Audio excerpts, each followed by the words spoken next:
All right, ladies and gentlemen, welcome to On the Shelf. This is a talk show where basically, okay, Squid, I'm gonna clue you into something here, okay? Because at the very beginning of my time doing talk shows with Vu, obviously we had the episode of Elo Heaven together. There was another episode. Oh no, it was that episode actually. People in the comments they were saying like, "Oh, every podcast should have a petty grievances section." And somebody had the gall, the perfect idea in the replies to that. I don't have the guy's name because this is off script, but somebody had the sense to say actually every podcast should have petty grievances. So like the inverse, every petty grievances should have a podcast, like the whole idea. So that's basically what this is. This is the petty grievances to go alongside a talk show podcast format that you're all familiar with. It's just that we won't be talking about games. There's no allure. There's no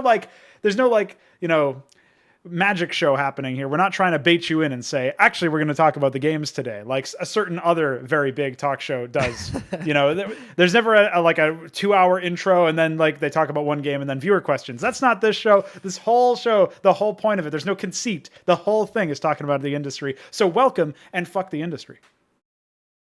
Oh, you're welcoming me to the show? Okay, fantastic. Welcome to the show that you are a co-host. I think that's kind of the concept. The concept is if you need to actually have some continuity, right? If you end your career once, like one day you decide to end your career, then that's a big problem. Sure. Whereas if you decide to do it every single day, then people just give you a free pass because for whatever reason, you've got some contiguous nature to yourself. I'm not sure.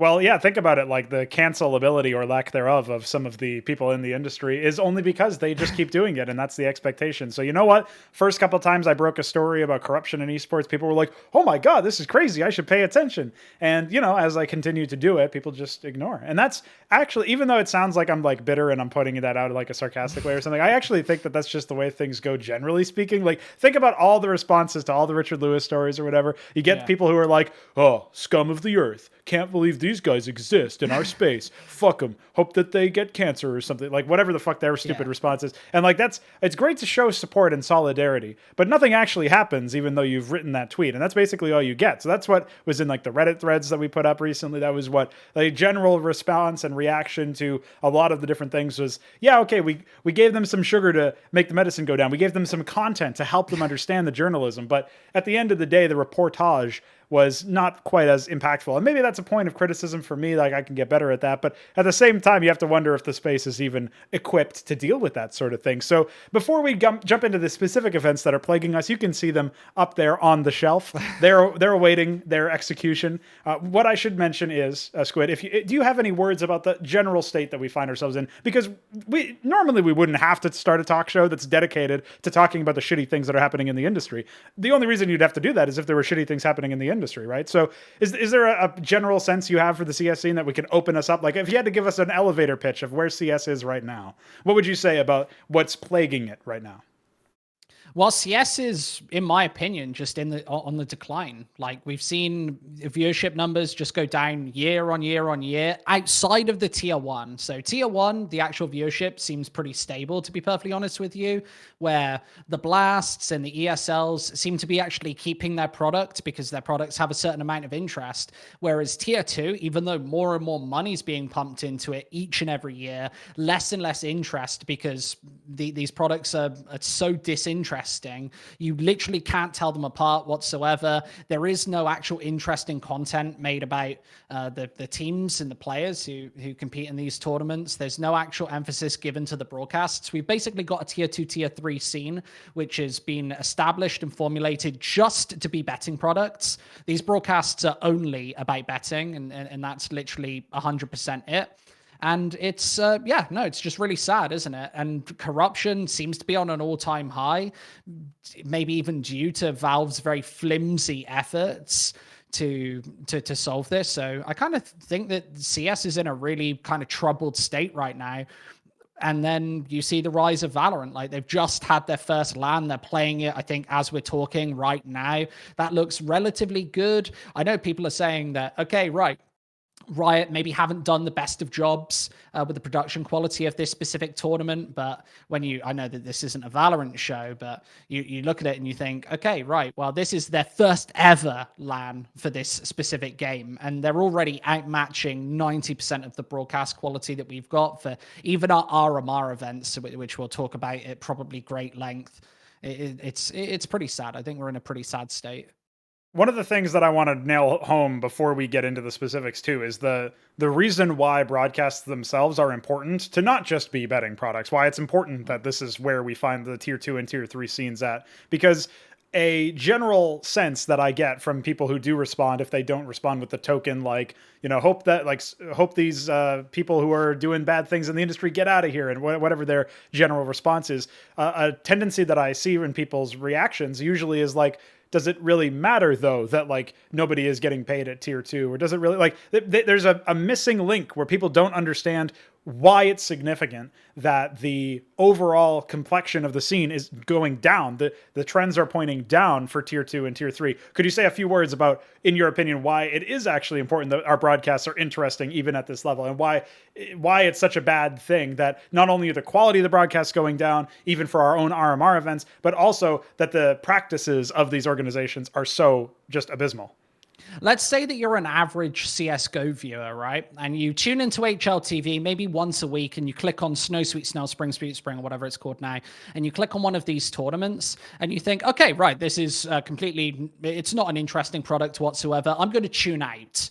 And then a week later, they look on HLTV once again, and once more, they have the same experience. Okay, this is boring. This is rubbish. This is not something that I'm interested, because obviously these broadcasts are competing for viewership.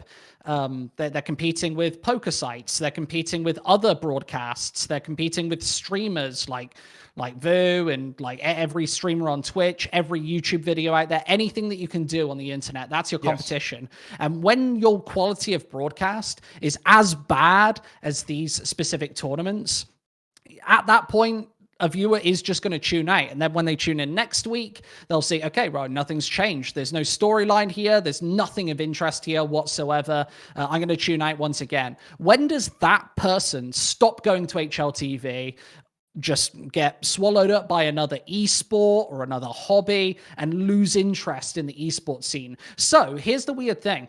CSGO in general, in terms of a game, probably never been better. Like, honestly, like the maps in terms of actually playing them yourself seem pretty good. You've got alternatives to matchmaking. If that's not what you're about, you can finally play with your fucking friends once again.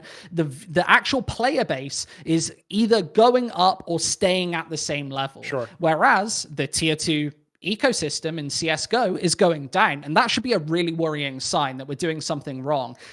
Even though the player base is stronger than ever, our broadcasts and our esports ecosystem is weaker than ever. That should be a really troubling sign for anybody looking to actually work in this industry. Just for your own longevity, right? Like, how many companies have we seen come and go over the years? We're just watching the next wave of companies come and go, basically.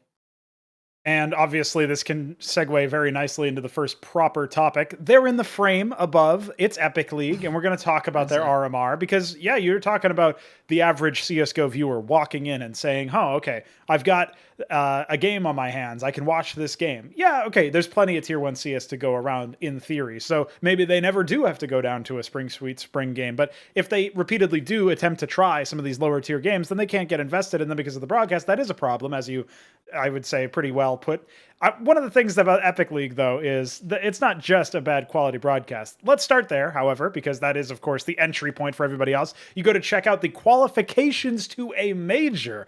In fact, the first major in over 2 years. And you are greeted with default HUD, for example. And casters who, unfortunately for them, we will take a little moment to say, many of those casters have literally never worked an event before. So tell us about Epic. Tell us about Epicenter, this RMR thing. What's going on here? I think you've hit the nail on the head, to be honest. Like, obviously, they're clearly just putting emphasis onto their Russian broadcasts. That's what we've heard from people who actually work this event, that they only care about the Russian broadcast, that the English broadcast doesn't take priority whatsoever from the top to the bottom, that it's just something that they don't care about.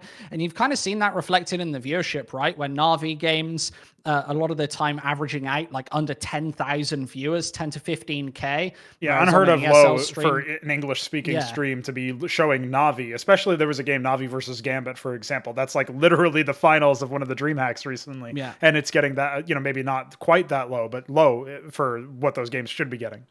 Yeah, I was away from home, but I heard that it averaged out at 18,000 viewers, 8,000, whereas I feel like on an ESL stream, that clearly beats like 120 plus thousand viewers. Like it's usually going to be a grand final, right? It's an absolutely stellar matchup. And even if it's a quarterfinal, you're still going to get like maybe 80K or something like that. You should be dealing in much higher numbers, basically. And that's what we're seeing for the comparative tournaments. Like this is getting the same sort of viewership as one of these tier 2 tournaments, honestly, even though like CIS has never been more developed, right? We've never had such a sturdy CIS team seen as far as the teams actually playing in it goes. So to see that it's not being kind of like that it hasn't been transferred. So you've got a couple of problems here. Is this because Valve are not giving Epic enough money to run these broadcasts properly, or is something happening to that money? So how we're going to compare this is we look at the other RMR events, right? They're being played at the same time, so you've got direct comparisons, and you look at Flashpoint, who, in my opinion, are probably putting on the best broadcasts in the RMR right now. They've obviously got their live studio in LA, I believe. They've got pretty much all like tier 1 premium talent on 2 consecutive streams as well. They've hired even Anderson Hawker for the B stream. They're putting on a world-class broadcast product, as we'd expect, not just for Flashpoint, but for an RMR event. You'd absolutely expect it to be tier 1. People are saying, okay, right, this is just a qualification event, but look at the qualification events that Riot are putting on. Like they're putting all of their emphasis, like big focus, like all of their top premier talent. That's what we should be doing for our events, basically. And Epicenter have kind of like just thrown that out of the window. And obviously that's not the biggest problem that we'll talk about. Have you caught any of these broadcasts? Watched a few of them. Obviously, I did try to tune into that Na'Vi Gambit game, and I say try, obviously, so it didn't go very well. But that's one of the first things that I noticed and remarked on is that they're literally using the default HUD for these broadcasts. And, from the limited sample size I have, observing wasn't spectacular, right? So, I mean, again, it's hard to make sweeping statements when you've only seen maybe half a game, but it didn't retain my interest. I'll put it to you that way. And I don't think that that's something that you can even levy at necessarily the casters. You at this point, like they're being given a job, a game to cast. They cast it.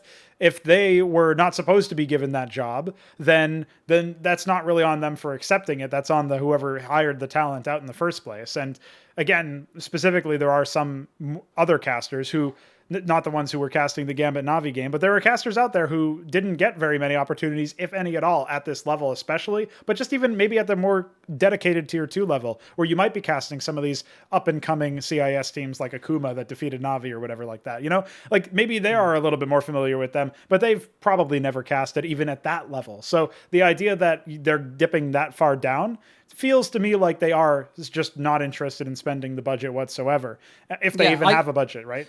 I think it goes way deeper than the casters as well. Like when you look at this tournament, it's every single element of the broadcast. It's literally like somebody has just opened up a GoTV on their own PC. Like I've seen solo casts with far greater production value than this RMR event. So for me, it goes way beyond just casting talent. That's maybe even one of the least important factors here regarding that tournament. It's evident that they've put absolutely no time, effort, money. It's basically like they got offered the RMR event 2 days before they had to go live, and it was a weekend, so nobody was in the office. So they just opened up the PC on the Monday morning and pushed OBS live, and that was basically it. Like solo casters hosting like ESEA advanced matches have far superior broadcast quality to this RMR event, which is basically it's the worst RMR in history for more reasons than one, Darian. Of course. And one of the things that you've got noted down here, I should mention as well, is obviously when you're dealing with casters of this caliber, you're not paying them the greatest rates, probably the worst in RMR history if we had to speculate, Yeah, but literally. maybe you have even more information than I do in the respect of how much is being paid relative to the other stuff. And you obviously mentioned the comparing the budgets of just the broadcast, but also the talent that they have. You know, CS Summit has some pretty high name talent. Obviously, they have Richard Lewis on their broadcast. You look at Flashpoint, obviously, it's just flush with the broadcast talent that we all know and love, and we all expect at a tier one, maybe even dropping down to some of the dream hacks or whatever, if you consider like Hawka. But, you know, he holds his own, you know, doesn't pull any punches in that respect. So, yeah, obviously, you have so many different opportunities to look at the talent that you have. It can't possibly be that they've all just not been able to work together. Oh, everybody's in LA or whatever. Everyone's busy. Yeah, everybody's busy doing other things. But come on, like, this is the online era for a reason, right? So, you know, hit us up with some, even if you can't fly them to a studio or whatever, which you should be able to do, I think. But even if you can't, or that's not going to work out logistically, Summit don't have everybody in a studio and they're still able to put on a broadcast. So the fact that they can't match Summit's quality, they can't even hope to match Flashpoint's quality, does feel pretty bad in terms of the broadcast alone. We get into the real meat of the Epic League stuff. The title of this show, in fact, at least on Twitch, is Epicenter Rigs a Bracket. Tell us about Epicenter rigging a bracket, Squid. So back to rates. I don't know what the Flashpoint rates are. I haven't talked to anybody from Flashpoint, but I can guarantee that for even the group stages or whatever, it's not going to be around 100 euros a day. It's going to be, which is basically what Epic's are putting out. 110 euros a day is what most of the casters are actually bringing home before the playoffs. So these last sort of 6 matches out of about 30 to 40 matches, it's been, in fact, maybe even more than that. I think that there are more than 30, 40 matches. So the last 6 or so are being paid a couple of times that. But when you kind of compare these wages, it's not going to be in comparison. Like it's not even comparative, right? But Epicenter rigs a bracket. So I decided to do some maths, and you can tell that I'm serious about it because I've got my maths paper here. Printed it out and everything. I printed it out, so I got it in front of me, where we compare the run that Virtus Pro, who are, of course, owned by Epicenter, got in their Swiss system compared to every other team in this bracket.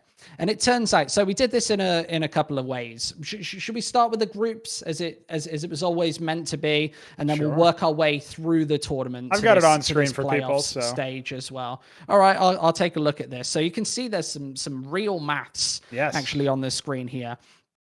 So the potential opponent rank that you see every couple of columns is, out of all of the opponents that they could have got matched against, this is the expected rank that this team would have to play against. And we see that Virtus Pro got an easier than expected matchup 4 out of 5 times. In the first game, they actually had to play against K23, which was slightly harder than expected. It's a game that they won. And then all the way through, they seem to have better stylistic matchups. And right at the end, we can see that how many times did you get given an easier than expected matchup? Virtus Pro were not just way above average, but way above second place when we come to this. So let's put this front and center, Darian. This is not conclusive evidence that this bracket is rigged.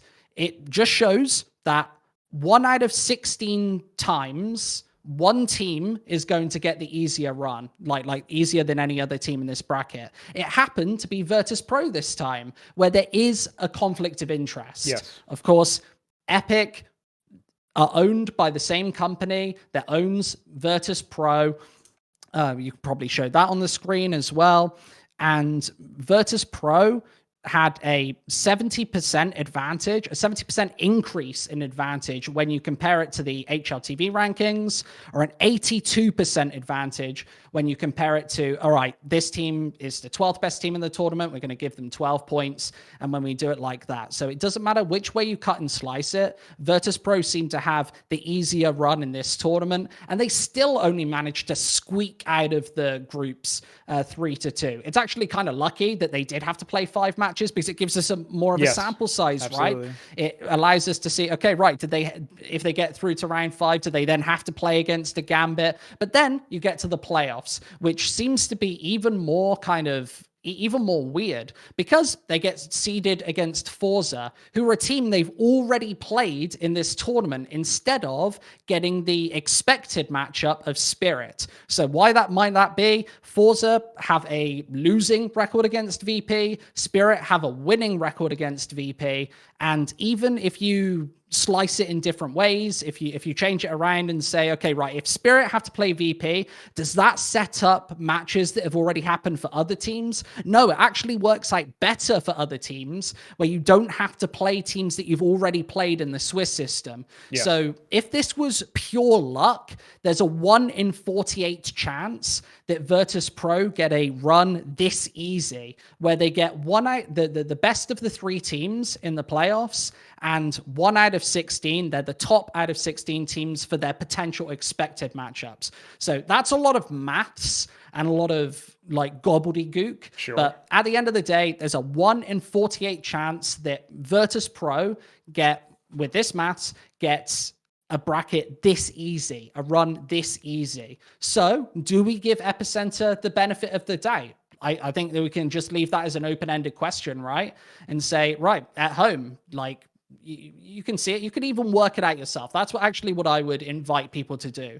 Get out a spreadsheet, work it out, and have a look at every other team in this bracket where on paper, it actually looks like pretty standard, pretty normal. But then when you factor in some numbers, it seems to get more and more convoluted the further this tournament goes along. And yeah, it's fucked. It begs the questions is what it does, right? Looking at the data in this way, crunching the numbers, figuring out the percentages, and then realizing that there is a connection between VP and Epic through ESForce, the same parent company. So while we can't definitively say that it was a deliberate rigging, and while we may get sued for the title of this show, we do have to say it looks pretty damning and it begs questions. And you have to sit here and think skeptically. What could this have been really about? What might this really be about? And I think that's a key element anyway of how this overall story has developed. The fact that we have the numbers to back our assertions up is great, but this is a conflict of interest before the numbers even happen. And that's really where the conversation should be backpedaled to. It's just easier to use it as a, no pun intended, flashpoint moment to say, hey, you guys have clearly, like, some numbers have been fucked with here, and you can't say definitively if it's been deliberate, but this is a real, like, suspicious, essential circumstance, we'll say. It really can't be a coincidence that it's a 1 in 48 chance that this happens, and it just so happens to the team that you guys own. So surely there has to be some questions asked there. The fact that there wasn't, we'll leave that, like you said, an open-ended question. Is it something that we can realistically say was just chance? This is why conflict of interests can't exist at all. Absolutely. Like, conflicts of interest shouldn't exist because there should be no scenario where I sit at home with my Excel spreadsheet and try and work out whether there was a conflict of interest or try and like calculate the probabilities. Like, what the fuck world is this? Where like this is even an open question. Like, let's say that this was an ESL tournament, for instance, and we sat down and tried to work it out. Like people aren't even trying to like go after this sort of information. But when you work out, okay, right, this is the conflict of interest, maybe Blast with Astralis in the past, you could have at least looked at this sort of a thing. I would have assumed that it would have been looked at. But if this was totally random, there's a 1 in 48 chance. So that obviously looks like very suspicious when you put it into context. But is it damning? Is it absolutely evident that this definitely happened with intent? No. It's not an absolute guarantee. Sure. It's not a slam dunk by any means. But the fact that this conflict of interest exists to the point where like we need to sit down and try and prove and try and look as to whether that anything's been acted upon is kind of garbage, and Valve shouldn't be allowing these conflicts of interest to exist in the first place. Not really exactly related to the Epicenter stuff, but yeah, Valve just in general has had a really Yeah. poor record of communication, not just in this case, but in all cases. It's just that you'd think if they're putting up the prize money for these and they're, putting out the points and they've got some sort of system in place to regulate how successful a team is going to be and how they're rewarded, and oh yeah, these online events matter less than the lands that are coming up. They've got all these rules. They've been involved enough to set out a rule book and actually put stuff together. Why then are we still sat here like wondering what the fuck is going to happen when VP get a 1 out of 48 chance, when there's an NIP rematch and shit, when like at what point do you draw the line and say you've got to step in? I mean, it's literally your event. Like, this isn't something where like something happens at an ESL event that's not related to the major. Then if Valve stepped in, and I would have been like, oh, well, maybe there's a justification for stepping in, but it's not your event, so you should probably not, unless something's really egregious, like it's an actual conflict of interest between a team or something. Then yeah, I would say, oh yeah, that makes sense. In this case, like, come on, man, it's literally your event in part, and they're just not they're not doing anything. So that's one of those cases where I would say it. Maybe this is false actually, but I would say it's actually rare to get bitten by the situation where you have a Valve dev, like, as a dev, they're not really that involved. And I actually like it that way from a developer's perspective. Yeah, it would be great to have the benevolent dictator approach, but you can never count on that. It will always end badly. See Riot, see Blizzard, see every other developer that's managed an esport. So the fact that Valve have a hands-off approach, I actually prefer. But these are cases where you can't be hands-off. These are cases where there are potential crimes being committed. Certainly conflicts of not just interest, but rules. And the fact that like it seems like they didn't even read the Flashpoint rule set when that whole thing happened with the showdown with NIP getting another rematch. Like that's just, the whole thing is just, it's incompetence of the highest order from the people who are running the whole thing in this case. And that's where you can hold Valve directly culpable. This isn't some, like, you can't make the devil's argument, the devil's advocate argument that, oh yeah, well, because it's not their event, it's not the same thing. But like in this case, it is. It's literally their event. So the fact I that want to they've do just a been asleep at the wheel. TLDR, Darian, of the evidence of whether you call it evidence or whatever you call it. Here's the TLDR then. Okay. So number one, Virtus Pro played 5 matches and only had to play one team who was ranked in the top 5 in the tournament. That's the top 20 teams in the world. They were only 2 of 16 teams got this privilege, one of which was eliminated after 3 matches. So we've got a really small sample size. Number 2, Virtus Pro, if Virtus Pro picked the 5 opponents that they had to play themselves, this would be very reasonable that these were the 5 opponents that they would pick. Let's go to the playoffs. Virtus Pro gets seeded against Forza instead of Spirit. Even though VP play Forza in the Swiss system, they don't play against Spirit. Number 2, Forza is the lower ranked team, Spirit the higher ranked team. Virtus Pro are then put on the same side of the bracket as Na'Vi instead of Gambit, where they have an even record against Na'Vi, who are now knocked out, so it's irrelevant anyway. And they've got a massively losing record against Gambit. 17% of their recent series wins against Gambit have come out favorable for them. They could have been seeded against them plausibly in the quarterfinals or in the semifinals. Neither. That would have had to been a grand final matchup that we're actually very likely going to see at this point. And then you've got this Swiss system seeding where they were given the easier than expected matchup more than any other team, 82% more than any other team out of the 16. So that's your little TLDR for the evidence here. Is it conclusive? No. But how do you get conclusive evidence without an actual email or without an admission of guilt? This is literally the best that you're going to get. I think you get the evidence by sending our top investigator, DomCasts, to be behind the room and cast the event. That's what I think you do. But yes, obviously, the fact that this event has the conflict of interest, the fact that the conflict of interest could easily be argued that it's the reason for this stroke of luck that favors VP. And a side note that has nothing to do with the competitive integrity, but the fact that VP only barely made it this far with all of these advantages, whether you call it luck or deliberate, embarrassing, man. Yakinder, I thought you were a homie. What the fuck happened, bro? You roll with the Russians for a little bit, you forget your heritage, you forget what it's like to not be a criminal, allegedly, in a video game? What's wrong with you? That's my Is he not coming on your show anymore? I don't know. He said he was spacing out his interview appearances or whatever. So He's spacing them out. Yes, because he just did HLTV confirmed when I messaged him. So he's too big. Oh, speaking of people who are too big, apparently, like what the fuck happened with Peca, dude? He was supposed to come on my show, and then we release a video embarrassing him and his company, and then he just doesn't respond to my tweets anymore, my DMs. What the fuck? Peca, yeah, he had agreed to do an interview with you, and all we did was put a video out exposing him and his entire company and everything, and then he canceled the interview. What the fuck is this? Yeah, I don't get it personally. I think if I were in his shoes, I would still do a solid to another fellow content creator in the CS:GO space. You know, somebody else is doing. He's making content. It's just us. Like it's content for us to make content for everybody else, basically. So that's how that works. Yeah.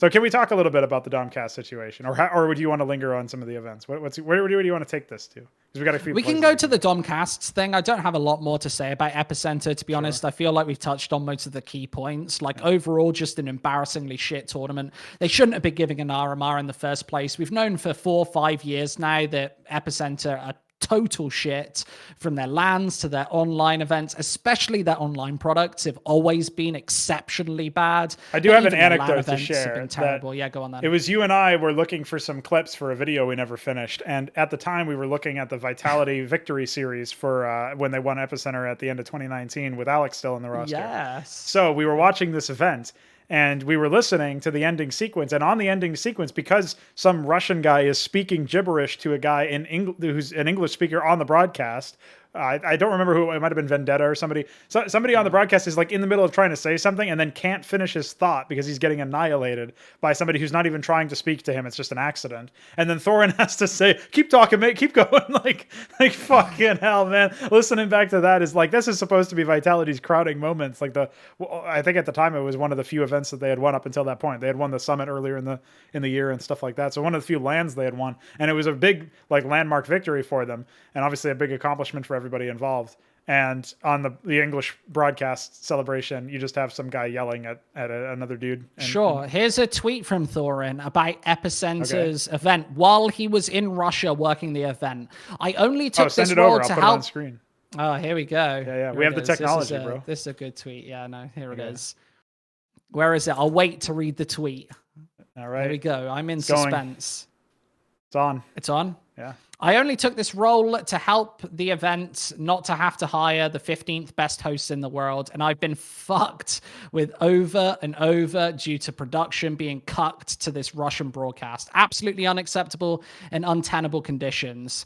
On the last segment, I was told to throw, not throw, and throw within about 40 seconds. So I must say that this was Thorin's first ever, and maybe even only ever, hosting event, where he wasn't an analyst at all. He just hosted this tournament, which is a little bit suspect in itself. Like, I would probably hire a host instead of hiring Thorin. He was pretty entertaining on the broadcast, but it's a pretty tough starting event, honestly, as a host. It's a really difficult role anyway, and to just be fucked around by production like hundreds of times by the looks of things, to the point where you have to put a tweet out. He's actually raging about production on the live broadcast, and I know that that's his shtick, and maybe another host just passes over it and saves face for everybody, but he obviously didn't do that, and now we know how shit Epicenter are. It's a sad day. I'll retweet it out. Oh, there you go. Yeah. Just a reminder to everybody. There you go. Yeah. That might be something we can do actually for this show. I just was thinking about that. Like if we look at a tweet while we're live, because that's what I did with the NIP shit on one of the Yellow Heavens recently. Just if I'm looking at a tweet live on the show, I just retweet it. Like even if it's like a week ago. So yeah. So did we get to the bottom of what the fuck that tweet was about? Because NIP in this tweet seemed to up, say, I think. Yeah, and it is still up. They haven't noticed at all. Your tweet about it didn't blow up to the extent that I thought it would. I thought people would be outraged and crazed in a mad frenzy about it. Nah. But NIP post this tweet thanking their telecoms company, right? Saying that it's been fixed for map 3 practically, and maybe you could put this tweet up as well while we're fucking at it. What, the NIP Did we one? ever get to the... Yeah, sure. Like what is this tweet? Like, is this evidence that there were no problems during map 3 of the NIP Anonymo drama? Because I don't think it's I think good. it's the ultimate, like, it's evidence of miscommunication. That's Yeah. what it is. Like, maybe it's not, like, who knows what is it all is. If they were trying to say, oh, what we have is here's what we got. We got a situation where we had loss, we had like packet issues, whatever, routing issues. Then we go in and we say, all right, here's what we can do. We can thank the companies that tried to help us. That's the best thing that you can think of, basically, to explain this one away. But then they didn't write, thanks for trying to help. Thanks for working with us to attempt to resolve the situation. And then a follow-up tweet, even if you don't want to okay, maybe the corporate PR is like, don't say attempt to, make it seem like we were very helpful. And like, okay, all right, so tweet that up. But then a follow-up tweet attached to the same thread. Unfortunately, the issue is not completely resolved, and we will start something to clarify. By the way, at least respond to the tweet, even if it's like a week later because people are freaking out about it. Like, retweet it, quote tweet. Like, we apologize for the confusion that this tweet caused. Please remember that we actually did still have, like, okay, even if I still think that's suspicious as fuck, at least I can understand there's been an official statement. But right now they forgot it existed. They can't even delete it, dude. It's still up. Let's think about it like this. If I phone my telecoms company and they almost fix the issue, I'm not tweeting in praise for this company. Yeah. It's either it is totally fixed or it's not fixed. Yeah. Maybe they assumed that it was going to be okay, so they preemptively thanked the telecoms company. Thank you so much. And then after it breaks again, I'm pretty sure that that's when you delete the tweet and say, fuck this. I don't know if they're sponsored by this company or what. It's unbelievable, honestly. Very, very weird. Ridiculous scenes is what this is. So okay, we've gotten that in. We weren't going to touch too much of the Anonymous stuff, but at least we got to dig in at NIP Social Media Manager. It doesn't look like anybody knows how any of that stuff is supposed to go.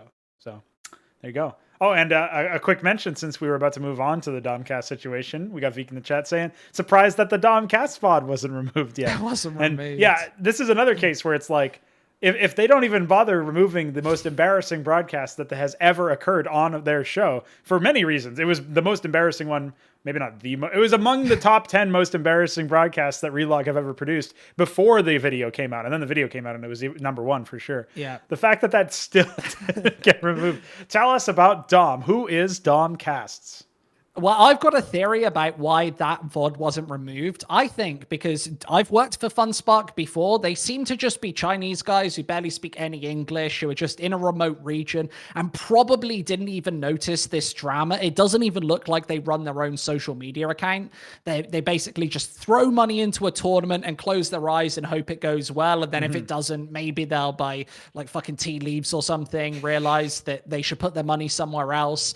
Funspark maybe do not know about this video, and it's written into the contract that you need VODs for every single episode, every single stream that you do. So Relog are contractually obliged to either ask for their permission to take it down, or that's my little theory here. But okay, there is some evidence to support your theory about Funspark, insofar as, well, maybe this isn't actually evidence. This might just be a Chinese fucking pastime. But you got to remember that Funspark, their intro videos are just like literally stolen from like some Oni Pixel guy or something, like some other a Chinese guy actually. But he does these like really elaborate videos where he ports the frags in the demos into Unreal Engine and then edits them after the fact. So it's a very involved process from what little I've looked into it, because I was at one point considering doing something like that, and I was like, that seems a bit much. No, thank you. But this guy does it, and he does it like, maybe it's like overly engineered for some people, but it's,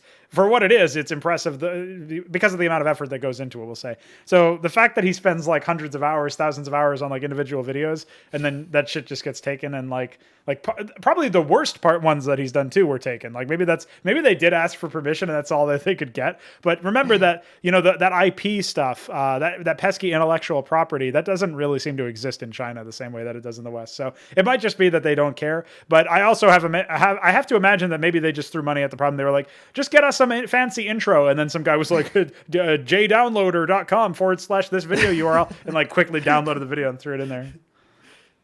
Yeah, I'm not sure what happened there. I would say that if this guy was just completely ripped off, that he should just DMCA them immediately, and they should maybe DMCA me. I don't know. I feel like all of the stuff that we did was absolutely fair use. and we used like such a tiny snippet, and we did massively like I did look into the law regarding this, and it does seem like we've done such creative content, and we've morphed the content so much that they just don't have a case whatsoever. But I was kind of hoping that they would take it down so we could fight it. But I agree that it would be hilarious, and it would be content. It would be more content, because they can't like DMCA us for making fun of their DMCA claim. Obviously, that's that's not even theirs. So I do want to take a moment and air my own petty grievance about reaction videos, because I was looking up like breakdowns, basically like first listen breakdowns of certain songs, like maybe a couple months ago. And something that I kept seeing was just like review/reaction or whatever. And it's literally like the ones that I watched, man, were literally like, there was one that was I don't know the guy's name, unfortunately. It was a black guy in dreads, and he had like toilet paper on his dreads or something. It was some gimmick. And he was just like whatever he was doing, he had like a very different, he would pause it and just be like, damn, they be doing crazy shit in this video. And then he would like resume it. And like, that was basically the whole video, was him just doing like, okay, I see you. And he would like very exaggerate. And then he'd play like, what the fuck, dude? Like, this is not content. If that guy doesn't get DMCA'd, then you cannot get DMCA'd. That's my point anyway, is like the fact that that's not even content. Laws. That's literally pausing and going, wow. And then like ba-bam noises and then hitting play. So yeah, you're fine. Yeah, fair use basically only covers you if you're completely morphing the content, or if you're doing consistent and constant critique and comment on the video that you're actually using and watching. So that's basically all that fair use covers in the UK and the US. It's a bit more stringent in the UK, a bit less stringent in the US, but we've got better ways of dealing with it. But we should talk about DomCasts. We should introduce people to DomCasts, since we spent the front end of this conversation topic talking about it, like the stuff that you would only know if you watched the video, which presumably everybody watching this has. But yeah, for people who don't know, there is a video uploaded to the Semi-Pro No Go channel called, well, the thumbnail says They Had No Idea, but the video title is Sneaking Onto $1 Million Broadcast, I believe. Esports broadcast? Is there? We went through, like we workshopped so many different titles. Yeah, it says clickbait as possible. So the video came out. It features one at Squid CS, and it also features a one at DomCasts. Can you tell us who this guest is for the video? So DomCasts is a fake caster. If you haven't watched it, it's basically me in prosthetics. We spent about a month or so before the show kind of designing this character pretty roughly. I think that we spent more time actually making the other scenes, because it's very front loaded with information about both of the companies. It's almost like a hard hitting or deep digging expose. I would say that the expose angle is probably one of my least favorite parts of the whole video. I almost in retrospect wish that we did it as just like a straight memeing on these shit companies, basically. I wouldn't say that I regret doing that, but I would have preferred not to in retrospect, just because it takes so much fucking time, right, to make all of these prompts and all of this stuff. But that was obviously what got most noticed about the video, was not just the character, which is on the screen right now. He's looking pretty good, isn't he? Front and center. But yeah, as clickbait as possible. There it is.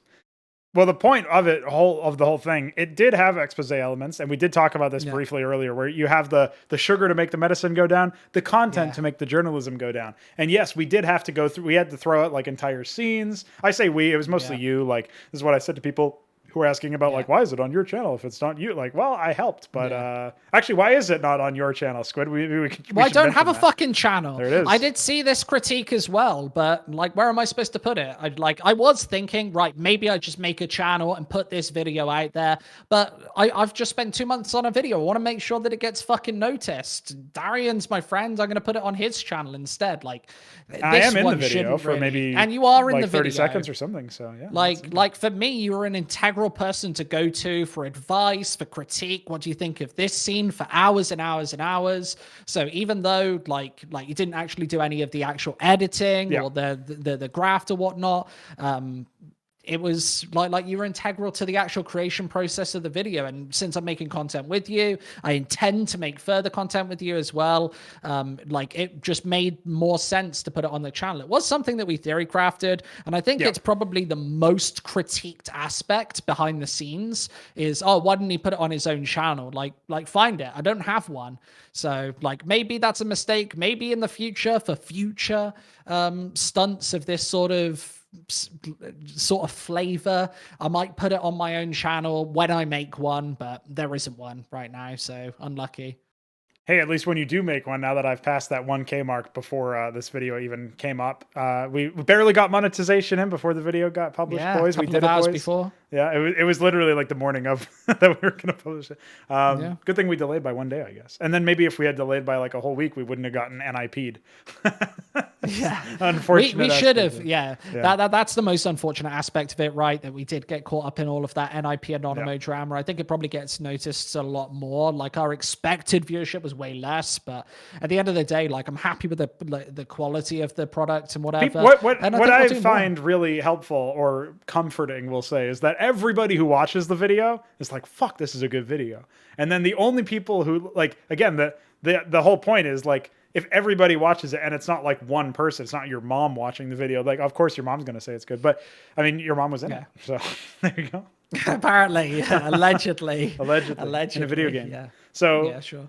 One of the things that I think really takes, like, one of the things that helps me parse the fact that the video didn't get like mega views or whatever is that everybody who's watched it enjoyed it. There you go. Like that's almost job done in a sense where, you know, like, okay, if you keep building it, it will come. Because remember that I used to get like 100. Holy shit, I almost dumped water everywhere. I used to get 100 views per video on my old stuff, like my old interviews or whatever. And now like even the Elo Heaven episodes I'm uploading are passing 1K. So in that sense, it's like, I must be doing something okay. Like we finally got to this point and it'll only go up from there, ideally. But the point that I'm getting at is we did a good job. You did a good job with the video, in my opinion. And at the end of the day, we can all be happy about that. So there you go. Yeah, I think everybody liked the video apart from the people that I literally shat on in the video. I don't think they liked it very much, some of which are behind me, and Jane Dwegg's back there as well. So I just wanted to spice it up. No, that's just coincidence. Yeah. But at the same time, I feel like it was way better received than we thought. Like when we released this video, our consensus was people are going to fucking hate this. I'm going to get tweets in all caps saying, this is so irresponsible. Why don't you like leave the industry and shit? We had none of that, like literally none. I think the fact that we shat on casters a little bit just as a meme. There were like 3 people who were like, it was kind of hard to watch that part or whatever. Like, it was hard for us to watch it too, you know? I mean, yeah, but we also did get the feedback before we released by other people, by YouTubers, that, oh, maybe you should consider removing that part, and then all of the rest of it is totally fine. Just remove the casters. But we felt like it was an integral part of the whole We did need to show that the broadcasts were suffering. And if they, like, the easiest way to do it is to pick out moments that people will say we cherry picked. We did not cherry pick, man. There was some shit happening every single broadcast. There is some, because Squid, some backstory for the viewers at home. Squid and I used to literally look at like every broadcast that happened on HLTV that day, and at various points in those broadcasts, like we're not cherry picked. We're literally like, all right, let's watch 1 minute of this broadcast. Let's check out the camera segment of this broadcast. And every single one has the wrong name in the lower third, wrong Twitter handle. The fucking, I mean, it was linking to, who was it? Was it Kremer or something? It was linking to some other caster in the chat of your broadcast while you were on as DomCasts. It was like a completely It was linking to Oversard in Sermon, even though it was me casting on my own. Yeah, it was a solo cast, but it was linking to 2 unrelated people. Yeah, that's why I thought of Kremer, because he fixed it in the chat. So like everything is wrong on these broadcasts, but the best way to communicate that in like 5 seconds is just showing some really unfortunate caster clips. And to be honest, like, was it Retro who did the phenomenal job? He had a really like, he had a good response where he was just like, you know, good banter or whatever. He had like, unless that's just a front, like he seems like a cool guy in that respect. So shout out to Retro. Yeah, no, I spoke to Retro privately. Like he was really cool with it. He was probably the coolest guy that we shat on in the video. Like in its entirety, like he was really cool. I did give him a little warning before it went out. Saying, it wasn't like, hey, the point of it wasn't really mean spirited. It's only a joke. Yeah. It was really just to highlight like some of these casters are overworked and out of their depth and like probably don't like if they're casting all the time for shit rates and I wouldn't take my job serious. Like, do you take your job stocking pants at Banana Republic seriously, to quote Doug Stanhope? Like, what the fuck are you doing, right? I mean, if your gig is not treating you with respect, then you're not going to treat your gig with respect unless you're some mad fucking like, I will do my best work no matter what the circumstances, unless you somehow are resolving to do that, like stoicism level shit, then like, well, my fucking hat's off to you, but you're a better man. So yeah, generally speaking, if you're given shit circumstances, it's very difficult to make like, turn spin straw into bronze or something, spin straw into gold. Yeah, and this is the kind of Reddit comment that's always recurring is saying, oh, like they're just doing it for the investment. Yep. They don't even but if they were doing it for the investment, then surely, you would be putting content alongside that casting. Yeah. You would be really trying to improve this product every day. But it does seem like a show up like 5 minutes before. My It's experience almost a 9 to 5, working, right? Yeah. Which was ironically what the old cup was called. I don't know if that was it but was yeah, incidental, that was, we'll say. Yeah, sure. And this is basically what it's like to work this for this tournament organizer, which was the case for me for over a year or maybe just under a year, actually. It was, you do show up like 5 minutes before the broadcast, you go on, you do pretty much like an average cast or whatever with very, very little prep. I never met anybody there who actually did any proper preparation for any of these games. And then you tune out and then you get your paycheck either 1 month later, or if it's Grid managing the event, it's 3 months later, which I think we should probably talk about now, because you posted a tweet saying that DomCasts got paid 3 months before any other caster, which was true. Because for Snow Sweet Snow 1, 2, and 3, which were events held in this 4-month span from January to like late March, early April, you got paid at the end of Snow Sweet Snow 3. Even for the work that you did back in January, February, March, you got paid after these 3 events. It does seem that Relog are tightening up that system now, and they're saying, okay, after every event, you get paid, which is just the standard. I don't know if we can give them much credit for that. I think that we've kind of got to shit on Grid even more, because this was a system that they took back to the past. Last year, when I was working Relog events, you got paid maybe a month and a half after the events. It was a bit longer than most events, honestly. It was slightly longer. It might have even been about 2 months. So I would say slightly longer than my average. Whereas Grid then took that and said, okay, we're going to double that and then add some. And now that the talent management is all being done allegedly by Relog, even though it looks like they have to get their casters approved seemingly by Grid, this is kind of still happening. Yeah, there's an approval process, and also in the contracts that they were using and referencing, unless it's just deprecated information, which, spoiler, it's not according to our sources. Essentially, there is still these payment terms of like every 90 days, every 3 months. I think it's something to the effect of like every X number of events, which equates out to 3 months' time based on their calendar. That's how frequently you are paid. So yeah, the tweet's on the screen. It's me talking about big props to Relog Media for paying a fake caster about 3 months faster than they pay real casters. They're real casters, solid work, boys. And then obviously record time paid in a day. Now, yes, I did tweet this out. I will just say, by the way, that was the most beautiful fuck you response. If it was just incidental, I don't believe it is, because my bank's usually pretty quick with payments. So it's not like they pay me like 4 or 5 days before, and it only just happened to come through as soon as I released the video. But 1 hour after we published this video, I look at my phone and the payment has just come through to my bank account. It's actually on the screen there. And that is a beautiful response that I do appreciate. Even though they didn't message me, they didn't send me a follow, they did DMCA me, they didn't send me a cease and desist. They sent me actual money to my bank account, which is a great middle finger. They were paying you for the content. They enjoyed the video, and they figured they should show their appreciation directly. They have your details anyway because of the invoice.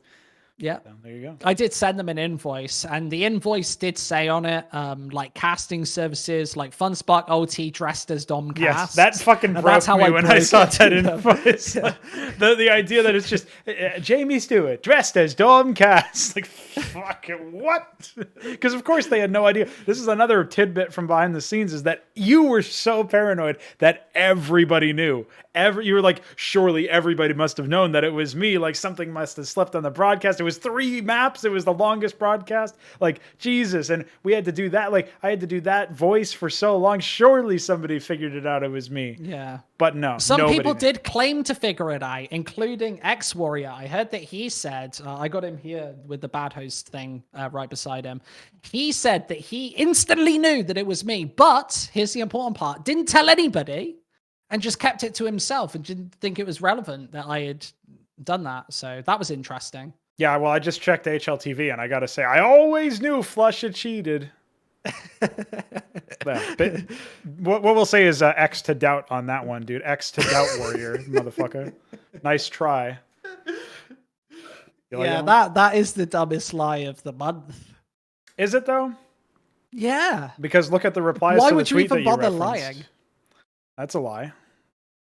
That was a lie, but I did speak to your boy Retro, and he did say that he had just misunderstood a little bit, and he was talking about a different tournament. Yeah, he was talking about a different tournament. You know, what happened, Squid, is that he read my tweet, and then he was like, wow, this tweet is a different tweet than what it really is. I'm going to reply like it's another tweet that I have imagined in my dead casting head, because I've casted too many events for Relog Media and Grid Esports, and I don't even know what my name is anymore, nor do I know how to say the word phenomenal. So I'm going to do a phenomenal job, and I'm going to respond to this tweet right now, even though it's not the tweet that I'm even thinking it is. And then I'm going to DM the guy who made the tweet and say, but I was just talking about my own experience.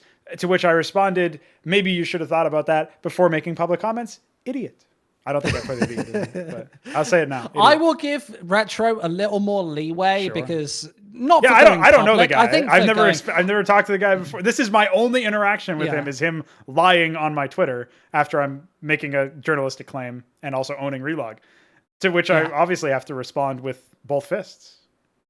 So I will say this: I give Retro a little bit of leeway because he is young. He hasn't got a lot of experience in the public sphere or whatever.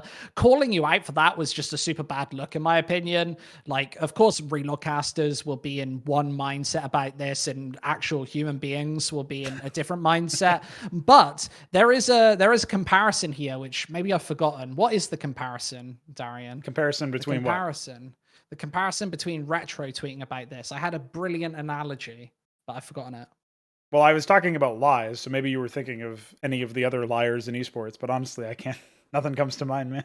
Yeah, no. Maybe it'll come to you as we get on with the show. It'll come to me.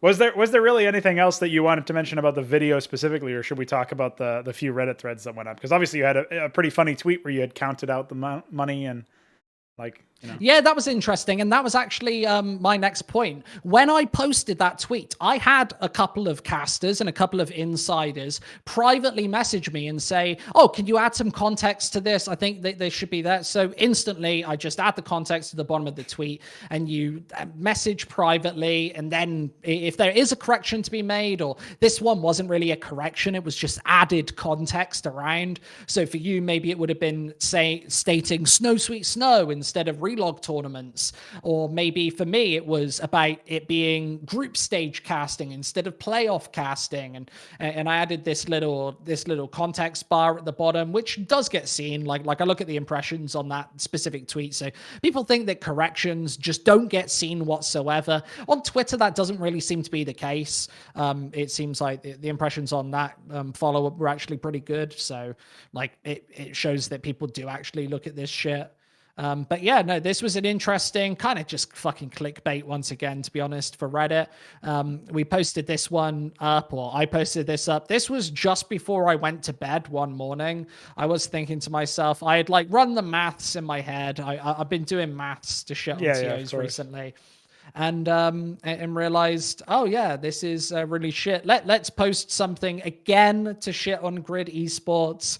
I want the public comment, Darren. When are they going to tweet at me? I've tweeted at them every time. I maybe not in this specific tweet. I don't know if I at them in this one. Oh no, I do at them again. So I've atted them every single time. I atted Epicenter today, so maybe they will respond, but probably maybe you'll not. finally get the TO who has a loose cannon social media manager and tells you to visit a forest in Russia. Does Epicenter have a loose-lipped talent manager, social media manager? I don't know. That's a reference to when Forza's CEO is telling Richard Lewis to fuck off and die. So it's just a Russian saying or whatever. Yeah. No, I've seen that. But yeah, no, I'm waiting for TOs to respond, but they never do. Epicenter did respond a couple of years ago when I tweeted about their broadcasts being shit. 3.5 years ago, they sent a big letter to my bosses over in Germany, Darian, saying that I was very terrible and I think that I should be fired or whatever. And the response from the CEOs was like, "Who's going to tell the Russian guys to fuck off first?" Because it was all ridiculous. I had basically posted this was the joke that should have got me fired. It was a tombola wheel in the background and just with the caption Epicenter caster selection process. This was 4 years ago, but I should have been fired for that because is that like Wheel of Fortune? Because I don't know what a tombola is. Yeah. It's just a fucking lottery wheel or whatever. And that was the tweet that should have got me fired. So they wrote a very long letter. They put a lot of time into it. It was pages long. It was like 2.5 pages or something long. And yeah, the company basically laughed at them. And I don't think they replied, but pretty funny. It is pretty funny. That's what we can say. And you know what? One of the hashtags you used here that I like is they just raised 10 million. I think that's pretty good. You know, that was a hashtag that confused some of the Reddit mathematicians who often will come up. These Reddit mathematicians, by the way, will come up when we talk about the Epicenter thing. When I post that to Reddit in a couple of days' time, we'll get all of the people with their fucking calculators and abacuses out. Yeah, just absolute. I did I don't know if this was on Twitter or on Reddit, but I think it was on Reddit in that thread where you said you could have easily found this out by comparing my height to the height of the box and then cross-referencing that with the Pythagorean theorem and figuring out how much cash was in here based on mass. And they were like, well, I just got called a dickhead for that. Yeah. Fuck you, asshole. It's like, anytime you do any maths in a tweet and it gets onto Reddit or whatever, you'll always have people trying to disprove it by doing the minimum amount of work possible. They'll look at it for 1 minute, get their paper out and whatever. So people got confused and thought that in the background, that was $10 million. Yeah. So I had somebody calculate that they were actually being paid 70 euros an hour. And this isn't that bad at all. Whereas obviously they're not. Otherwise I wouldn't have made the fucking Reddit post. It was 2.7 mil behind me, which he would have found out if he watched my amazing, fantastic video that was posted on YouTube just a day before. He also would have found out if he looked at the follow-up tweet. So he could have just used his eyes. He didn't even have to use his ears, Squid. He could have just used one part of his face. Unfortunately, no part of his face was functional. And that is a sad state of many Redditors, unfortunately. So yeah, doing some posts on Reddit for the first time ever, I have realized how sad Reddit is. I think in future shows we should pay homage to some of the dumber comments that we get. Sure, yeah. And we should do call-ins. Yes, this is an idea that has been floated. I guess we'll leave that up to the viewers, but it could be interesting to get people. Really, what I think the problem is, Squid, what we should have, because the show is so ingrained in the industry, we should have we should have some element here where it's, instead of it being the average pleb watching the stream calling in, it should be some person who is in the industry, maybe at a lower level, maybe at a higher level. Never do it. The problem is they would never do it, Squid. They would never call in and say, "Hi guys, which tournament organizer that might pay me in the future are we going to shit on now while I'm on the broadcast?" But maybe what we could do, we could treat it a little bit differently. Maybe we could air it out as just something that pisses off a caster. We could have it be I can't even name drop a caster because they might just be like, well, I disavow everything. Now, what it might be instead, so, okay, Oversard's in the chat. What's up, homie? So we can say, Oversard, what's something that really pisses you off about broadcasting right now? We could get him on for a 10-minute tangent, and then he's like, all right, that's all I had to get off my chest, bye, and then he leaves, right? Like that. Maybe that could be, then we're not endangering anybody's job unless they want to endanger their job. Then we can just stick to that topic, and once they're gone, we can shit talk with whoever employs them, and then it's fine. No problem. Yeah, the problem is in the esports industry, everybody assumes that you're guilty by association, even though that's just like got a track record of not being true whatsoever. What if but it yeah, was the you do get inverse? tarnished a little bit. Because I've done talk shows with Thorin and Richard Lewis. Like, am I just epic by association? Can I have that title? Is that would make you like second removed? That. Yeah. Oh shit! Yeah, you're not like that. They won't give you any credit, but they will remove your role in the industry for associating with one person. Because Thorin did one time tweet about Alex Jones, so he's a fascist. That's just how that works. Yeah, true. For life. For life. Yeah. So. What else do we have to talk about? Well, there's still a few categories here. We kind of glossed over the NIP stuff earlier, so we can cut that down. You did mention that CS Summit have won the talent battle. I name dropped Richard Lewis as one of the really the main guy. Since we're airing grievances, can I just say it would be really nice if Lauren had a microphone? That would make the broadcast more appreciable for me. That is true. Like, for Floren's microphone was even bad in CS Summit 7, so I don't know why tournament to tournament they haven't massively improved that. Like, I know my room is ever so slightly echoey. His is just on another level completely. Like, no idea. But CS Summit, that's obviously their shtick, right? That they get in a new member of talent. Maybe not a new member of talent. They have maybe obviously done that with Darth Mike. Yeah, Darth Mike. But somebody who you wouldn't exactly expect to be on the broadcast. I wouldn't have expected Richard Lewis to be on this broadcast. Yeah. And I think that he worked out, but he's got a legit mic. That's kind of the thing that really gets me is like, I know Fiffy, come on, man. I know they had nothing in PayPal, but that doesn't mean nobody can front you a real microphone, bro. Like, I know this guy, Squid over here, just like lent some fucking elf his Shure M7B or whatever. Like we'll get you a hookup, bro. Just ask. But why you gotta talk to us in the middle of a tinny room? He could just fucking tweet. He could send a tweet out. He's like a partnerships manager at Twitch. He could so easily he could pay for one. How about that? Could. I don't mean to imply he's poor. I was just making an NIP joke. Yeah. So. Yeah, well, that is also true. Yeah, but there are so many options. Yeah. You could literally buy a microphone. I'm sure he has something insightful to say. It's just I can't understand it. So Squid, I just can't listen. Yeah, we haven't heard it. We haven't heard it. No, I think that Flashpoint and apart from this, obviously this horrendous admin decision and CS Summit have both done pretty good jobs on the broadcast. Overall, they seem pretty universally loved for their broadcast. I will say the Richard Lewis stuff with like obviously Harry and Hugo, that's like a really good trio in general. And I'm sure like Fiffy adds to that flair of like being laid back by virtue of some of his audio equipment. But like in general, they all work together, I think, in an okay manner. Specifically, I like when, Richard Lewis just pipes in after Harry and Hugo are like not really serious casting, but almost seriously casting. And then RL comes in with like, strong uptick for "Are you winning, son?" in the chat, like shit like that. They're just like buckles them and like distracts them, or when they like just start doing real raunchy, like ridiculous humor. That stuff actually to me is like that. It sounds crazy, but it's my ideal broadcast if nothing epic is actually happening in the game. My ideal broadcast is somebody like the No Majors Club style, where people are just sharing anecdotes, or maybe even not. Like maybe there is something in between No Majors Club and Summit where it is still trying to follow the game, but it's trying to be almost like as ridiculous as possible. That I find actually quite compelling, and maybe that is a minority opinion. But for me, as like especially as somebody who has appeared on a cast, somebody who does talk shows as content, I feel like that stuff is really funny and stuff that we just don't. Maybe it's because we don't see it too often that it holds such a special place in my heart. Squid. Certain tournament organizers do just shit on you for talking, even during eco rounds. Like we've had this ourselves. I think me and you, perhaps, or me and somebody else, have had this where certain tournament organizers have said, "Oh, you don't get off subject even during eco rounds." It's too bad that 3 months, the 3 month long eco round, Squid. That's too bad. That is too bad.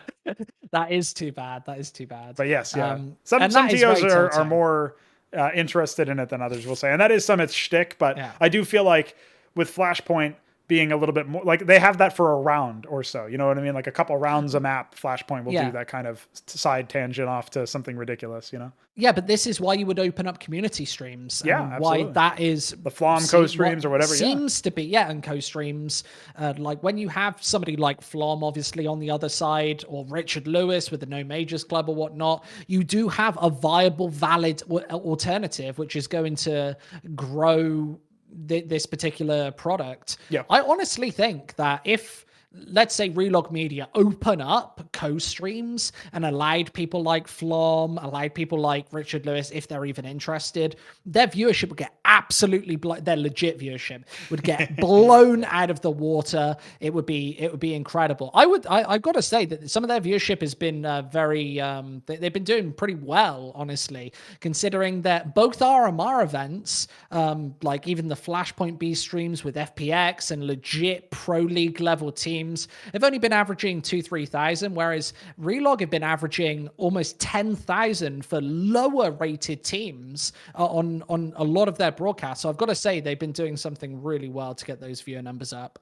Yeah, maybe you're just wrong about how like they're putting up low quality ones, because like look at all of the opportunities that they've been giving. Like now you can say that, you know, if you're one of these up and coming casters on these group stage games, I casted to 10,000 people.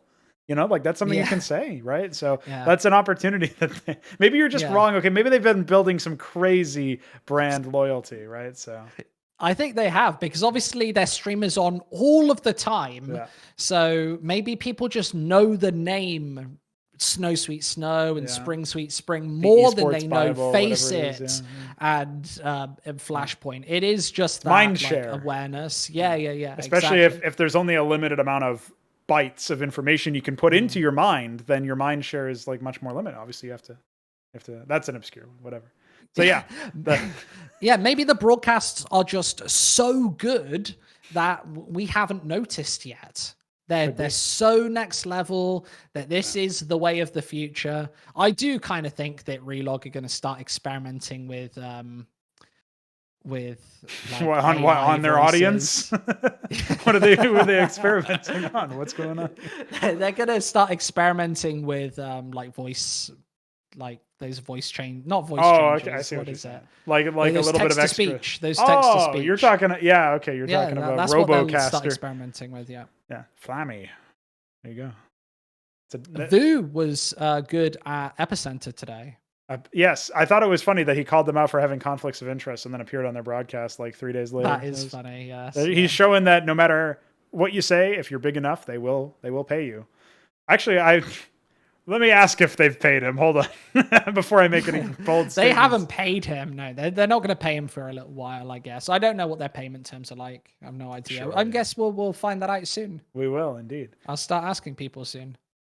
So aside from that, one of the things that I wanted to mention, aside from all of that stuff, I guess our next real and maybe our final topic as well of the show could probably be this XCOM AGO stuff. So I don't know if you want to make that move now, or if you have any final word on Summit. What are you thinking? No, I don't really have anything else to say about Summit, to be honest. I thought the AGO drama was pretty interesting, all in all, considering that ESL's judgment seemed to be harsh but fair, that they're actually laying down the law way more than Blasted with the Vitality thing, where they fine them $10,000, but they pay them $80,000 just for like appearing in the tournament, getting third place. So this is barely even a sanction at all. This is not a sanction whatsoever. Remove all of their prize money, donate it to charity, or like disqualify them from the tournament or whatever, play the semi-final again. I've no idea how you do that, but ESL, like obviously AGO are contesting the results. They've even threatened legal action, which seems to be exactly what these teams do in these specific instances. But yeah, this is interesting. Yeah, the fact that not only has it come out, but like maybe I just wasn't paying close enough attention on the insiders, but I had no idea this one was coming either. This stuff like this, the ruling comes out, usually you see something, but it feels like it blindsided pretty much everybody, and maybe even AGO themselves. By the way, can I just take a moment? Why is their name XCOM AGO? Like, too many syllables. XCOM makes it sound like they used to be a part of a team called COM, and now they're XCOM because that team is gone and they left it. Like, fuck, hello. Like, how about excommunicate this team from my scene because they stream sniped? How about that? So this was two different organizations, two different Polish organizations merged together. Union, okay. Yes. United against the United Teams of Poland against. And they couldn't let either of these really strong brands go, so they had to use both. I think they are just deviating towards Ago nowadays. I don't. It might be the case. I mean, that's what they're called. It's just called Ago on HLTV, as we're seeing right now, and they're just called it. Yeah, that's it. So yeah, fair enough. I also like how functional HLTV is, where I hover over a team name and it just every element on the screen flashes because what is web design? So there you go. Yeah. This was an interesting story because obviously you've got the comparison to the Vitality stuff slightly earlier in the year, albeit from a different organizer. But ESL seemed to be taking some of this stuff a lot more seriously. They instantly investigated cheating in the cash cups recently as well. And due to how quickly they're making their judgments, they seem to not be making headlines whatsoever.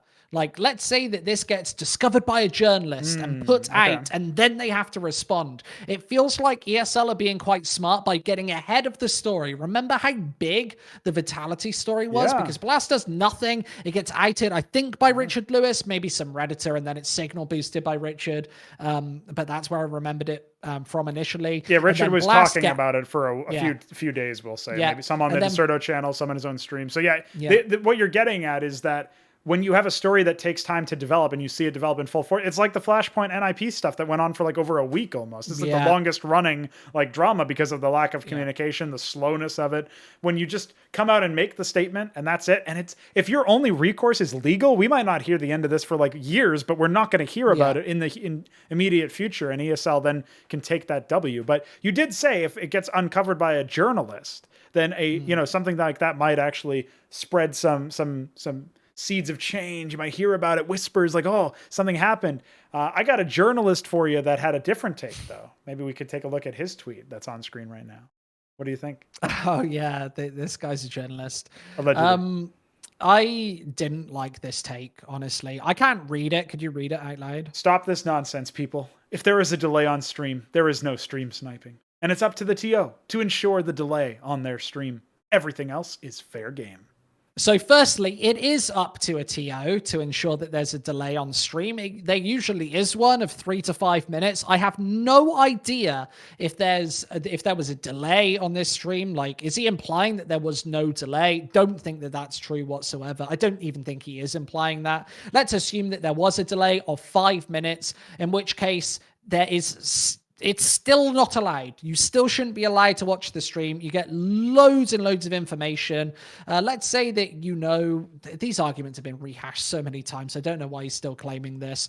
Obviously, if you can see what a team setup was 1 or 2 rounds ago, you can base your T-sided or even CT-sided play based off that. It's such a hideous, horrendous argument. I don't get it whatsoever. This is a terrible argument. What gets me is that, okay, you have people like Yanko coming on. He had an episode of Counterpoints where he talked about if he gets information from 5 rounds ago or whatever, he's not going to be able to use that right now. It's not as useful as the stuff that's pressing him right now. And yeah, sure, that's a fair point. That's something that you got to keep in mind. But the issue is it's identical to the conflict of interest issue. It doesn't matter if it actually was used to benefit some party. It doesn't matter if it was an issue where you didn't behave impartially when you should have. The fact that it could happen is all that we need to say this is a bad system and it needs improvement. Because when there's prize money on the line, prestige, sponsorship dollars, whatever the goal is, the winning of a tournament in this case, then yeah, everybody is going to have that thought in the back of their head. Oh, I wonder what I could get away with. I wonder if I could get away with this. I wonder if I could do this and would anybody notice? And if this is true, that ESL were able to investigate and find evidence of Ago stream sniping, either through the players, the coach, some analyst, whatever they've got for support structure and support staff, then that obviously has to be a 6-month competitive ban or more. That has to be some sort of ruling in that sense.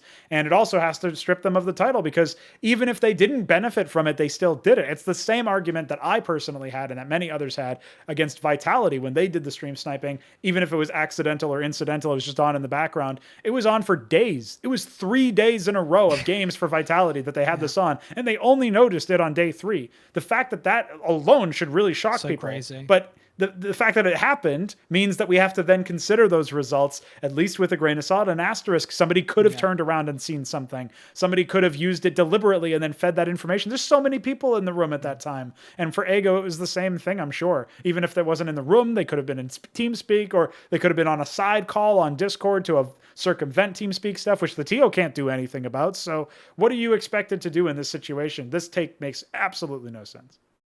No, it doesn't make any sense whatsoever. And if you allow stream sniping, like, where are you going to, like how far are we actually going to push this boundary? Yeah. Because obviously he's correct.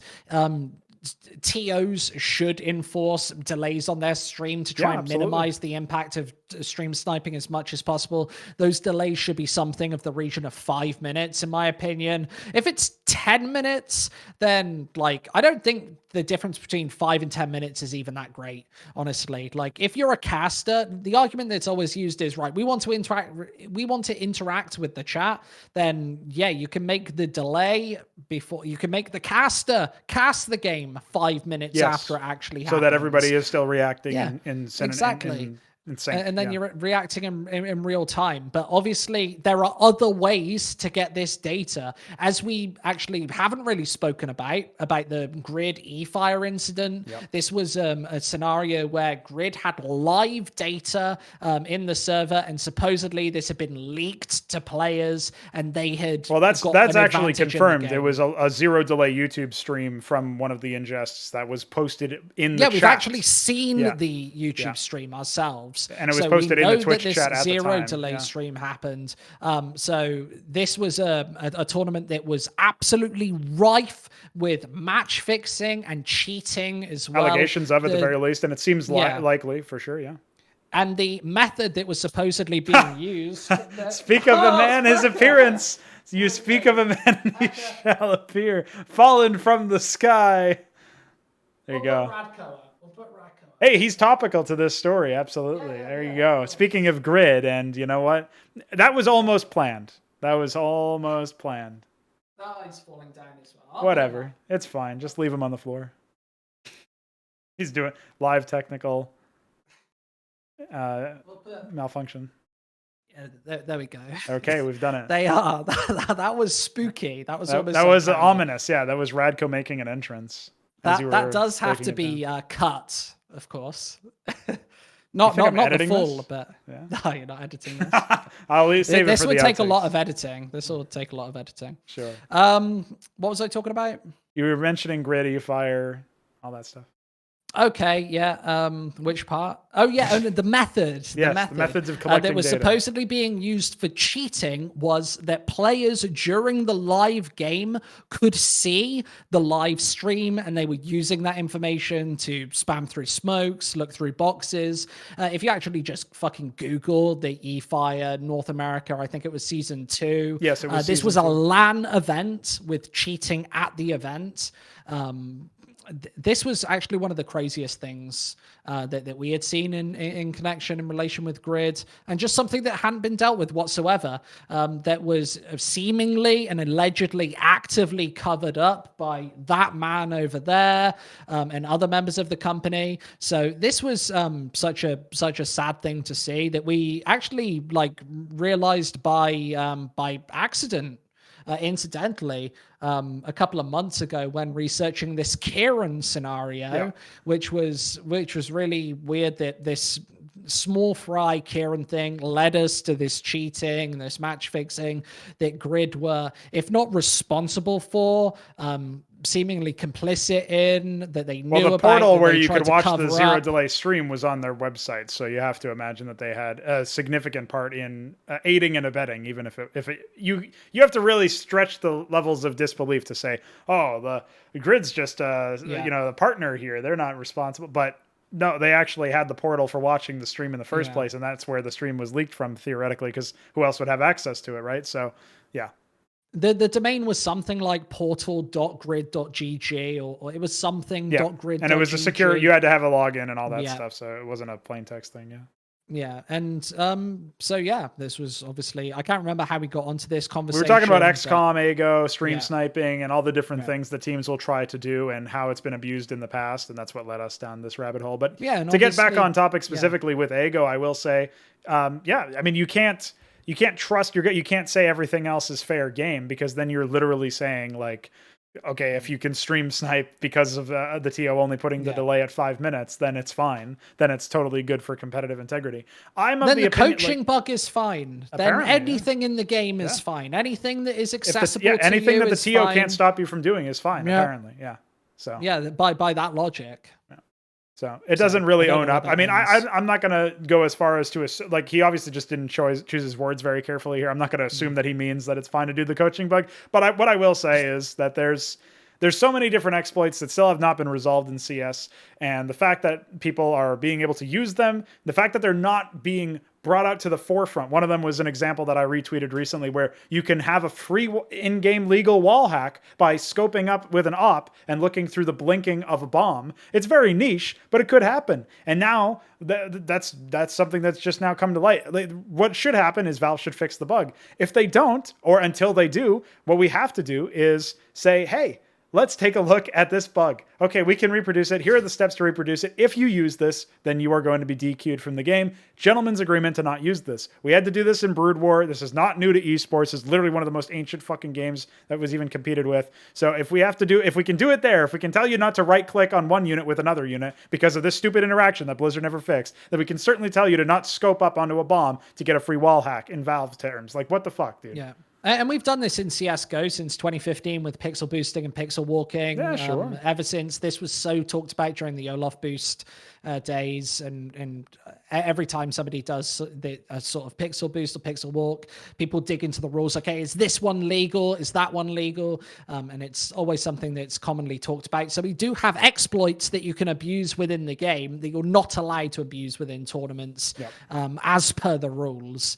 So yeah, I think it's interesting in that respect. It's one of those things we're going to have to keep an eye out, though, because as more of them get discovered and only get a little bit of attention here and there, you have no idea how many of them are actually lurking out there and how many are known by players. I mean, we talked about this briefly with when we had the Elo Heaven episode 15, not 16, where Vu and I were joined by Swisher. We talked about the different tricks you can pull at LAN, like hearing certain crowd reactions or looking around at the stage. If it lights up because a flashbang went off, then you know that they're probably on a player in that case, because they weren't just going to be in the middle of nowhere. So you know a player's wherever you flash. Shit like that, right? It's like these little tweaks. It's like hearing if a grenade, like the sound of a grenade exploding creates this frequency that you hear a slight vibration from the stage. Then you know the camera was on the grenade. It probably did some damage, or at least it was going towards something of interest like a player. So you can get some little meta information that way. It would be lovely if we could somehow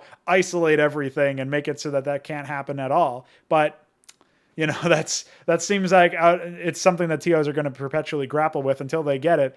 We already have to take those with a sort of asterisk there, right? If we have to do this with software-related issues too, like we really are fighting an uphill battle. I'll put it to you that way. Yeah, exactly. And even though you've got soundproof booths in these massive headsets, they don't actually work. They don't actually cancel out all of the information. And when are you kind of removing a player from the crowd entirely? Like, that's part of the beauty of being in a stadium, that you can actually feel the roar of the crowd. Yeah. Like UFC events that are held behind closed doors are nowhere near as good as a UFC event in a stadium in front of all of these people. How far do we actually isolate the players, and where's that balance there? They're actually kind of tough problems. Like, a lot of the issues that we talk about are very cut and dry. Obviously, you should not stream snipe. Yep. Like, Tigris is wrong. Like, this is a very easy solution. Can somebody explain how to say his name? Should we just call him Tigger? I think it's Tigris, but I'm not sure. How? It's TGWRI1S. I call him Tigger from Winnie the Pooh. See? Sards? It's really Tigris? Yeah, it's Tigris. Or Tigris. Is it Tigris or Tigris? It would be Tigris1S. Which doesn't help. Yeah, he's got the hardest handle of all time. It might be the find. hardest one. And we've It casted is, some players from tier 2 Ukrainian and shit. Like, we know the hard names. Don't you remember? What was it? Peca Sky? I guess you let esport or whatever the fuck. Like, I don't know how I even remember that one. That's insane. That's impressive. Yeah. Or Beznadejdi. There you go. Beznadejdi. There you go. Did I get it? Drops. Yeah, you did.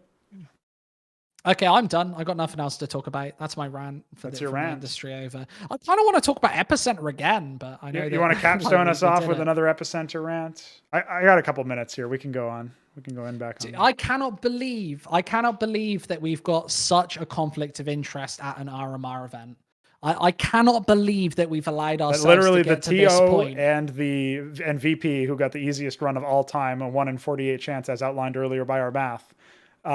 Those guys are owned by the same organization. You can't believe that in esports? I can believe it, but I don't want to believe it.